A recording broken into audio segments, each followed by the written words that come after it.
A vida de quem tem um som antigo com conexão via Bluetooth muda completamente.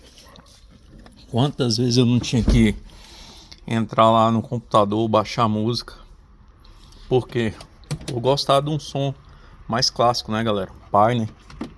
Meu som ele é todo praticamente Pioneer. Meu carro é um carro muito velho, então o som tem que acompanhar também, né? Som de época também. Apesar que esse modelo é um pouco assim, novo considerado aos outros modelos que eu já tive. Então agora, o que acontece? A gente tem conectividade, né? Com esse receptor aqui, ó. Olha só. Vou puxar aqui para você ver o nome direitinho. Pronto. Resolvido. Baixo custo e com qualidade. Vamos acompanhar aí. Aparelho ligado à frente. Costumo deixar ela sempre fora. Aqui é o rádio.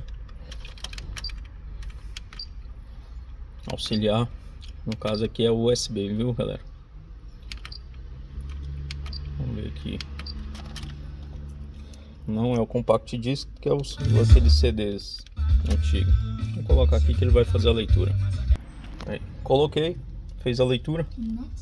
E já falou que está conectado, porque ele já está configurado aqui no celular e já passou a tocar muito rápido. Vamos lá.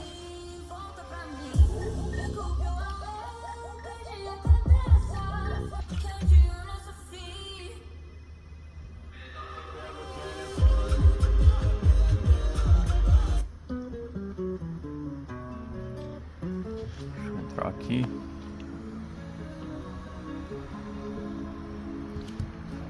Spotify. Antigamente eu tinha que ficar baixando. Ainda tô me acostumando, galera, com essa questão de ter a conectividade num som antigo, né?